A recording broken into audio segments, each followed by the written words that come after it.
going, everybody? Welcome back into another video, and today is another ranking video. As you know, Godzilla vs. Kong came out, I believe, last week, either last week or the week before. Go check out my review already if you have not, but that means we now have 4 movies in this extended Warner Brothers Monsterverse. So today I'm going to sit down and rank all 4 films from worst to best on my opinion. But before I get into that, I want you to tell me down below in the comments, what is your favorite film in this franchise? There's only 4, so it's a little bit easier to pick your favorite, but let me know down below in the comments. Now, this is not going to be as long as most of my rankings. I'm only ranking 4 movies here, and I'm not going to give long reviews. I'm going to tell you what I liked about them, what I didn't like about them, and why they are where they are. But again, let me know down below in the comments. I would love to hear what you got to say, and let's get into the ranking. So coming in at number 4 is Godzilla King of the Monsters. Unfortunately, the one that came out in 2019 now, this is forever ago, is the worst. And the thing that I dislike about this film is the humans. And I know you're going to hear that on every ranking. The humans, the humans, the humans. But that is at the forefront in this film. The humans are at the forefront in this film. It's not about Godzilla. It's not about a bunch of big monsters fighting each other. This is a human story that is bland and dull and does not work. And that is the thing that really hinders it for me. I said this in my review for Godzilla vs. Kong, which we're going to talk about a little bit later in the video, that this franchise falls into the same trap every film. They try to set up humans and human stories, and it doesn't work. It falls flat. And this is the perfect example, because the film is titled Godzilla King of the Monsters. In the trailers, you see that Godzilla's going to be fighting a bunch of different monsters.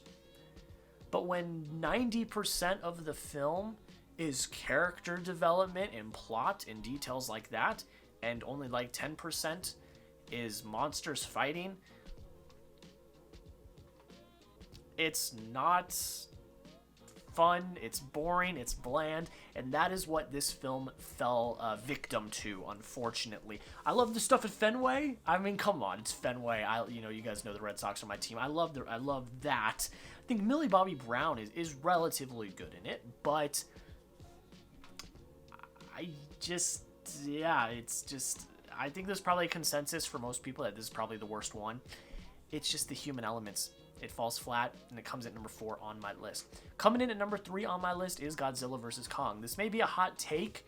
I guess a lot of people have it at like the top of their lists, which is okay. I would say the gap from Godzilla King of the Monsters to Godzilla vs. Kong is pretty significant.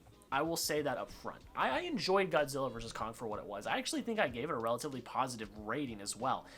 Can't remember off the top of my head, but go check out my review to see what I rated it. But it falls victim again to the human stuff. You have a whole subplot in here about Team Godzilla, and I didn't like it. It was boring, it was bland, it didn't have anything to do. The only thing it did in the end was show us Mechagodzilla, but at that point we already knew Mechagodzilla was coming. It was in the trailer, so there was nothing there that really did anything. The Kong stuff was intriguing. I liked it more, and that's why it's higher than King of the Monsters. And also, the Godzilla vs. Kong stuff was cool. I liked that. But it's the human stuff that fails. And also the marketing. If you go watch my review, the latter half of the review, I dive into the marketing of this film and why it fails. Why it fails the viewer. And I'm not going to get into that whole rant here because I've already done it. And the review will be up in the iCard sometime during this video, so go check out that review if you've not already. But the marketing does this film a disservice. It really does. And it left me feeling disappointed. It did. I liked what I got for certain points, but there was a lot more disappointment than pleasure, is what I would say. And it comes in at number 3 on my list. Coming in at number 2 is Godzilla, the original from 2014, the one that kind of kicked off this mini franchise. This one, in my opinion, has some of the best character in it. I like the motivations of our main characters. I can feel for the characters. Now, again, it does fall a little victim to some basic tropes that this franchise falls victim to, but I can relate more to these characters than I can any others, I would say, in this. Maybe in my number one movie, but we'll get to that in a little bit. But it's just a better movie. I like the action. I think it's the most beautifully shot movie in the MCU. The most beautifully shot movie in the Monsterverse. Actually, it might work. Monster Cinematic Universe, MCU. That actually kind of works. It's probably the most beautifully shot. The Halo jump scene is one of my favorite scenes that I've seen this year, probably. And it's able to balance human and monster better. I'm not gonna say it's perfect because it's not. Like I said, it falls for some of the tropes that the other films do, but it's able to do it better than the others. So I ended up actually enjoying this one quite a bit. I gave it, I think, a relatively positive score. Yeah, and it comes in at number 2 on my list.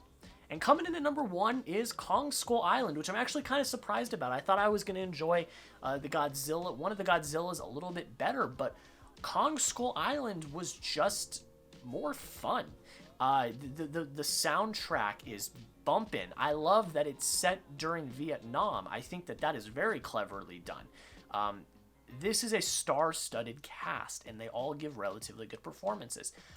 I can kind of feel for the characters here. This is another one where I think they balance character and monster stories actually kind of well. The first 2 movies in this franchise, which are the origins for our monsters, are the best because we're witnessing humans being surprised and shocked at these big monsters and seeing how they have to adapt and cope and figure out what's going on with these monsters. And I really like that. The latter half of this list and the 2 movies that have come out most recently have not been great because it's been the time where we're living with monsters and they already know about the monsters, so it's a bunch of bland human story. Where in these first 2, the top 2 in my list, the story of the humans is learning that there are monsters out there and having to figure out how to deal with it. And that is something that I really actually enjoyed about these films, because in my mind I'm like, okay, if Godzilla came out of the ground right now, what would I do? I don't know. I would freak out. I mean, I don't know. And that's the thing that our characters struggle with in these first 2 movies, and I really like that. So this one does it the best, in my opinion. I think Kong's introduction, when the helicopters come in, is awesome. And it's just a fun movie. It's a fun movie, but it also hits some very interesting points as well.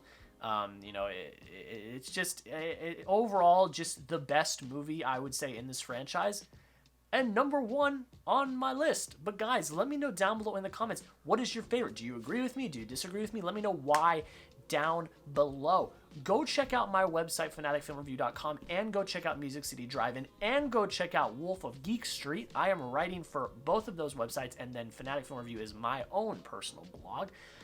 You get all the movie content over on those sites. Go to my Twitter and Letterboxd to get immediate 2021 movie reactions and reviews.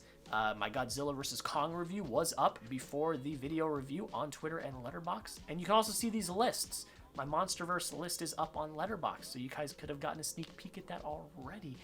And the last thing and most important thing, if you like the content, please consider subscribing. It's free, it doesn't cost anything, and it does significantly help the channel. So if you enjoyed any of the content here today and you consider dropping a subscription, it really does mean the absolute world. But guys, that is pretty much it. Thank you so much for watching. Have a great rest of your day, and we'll see you in the next video.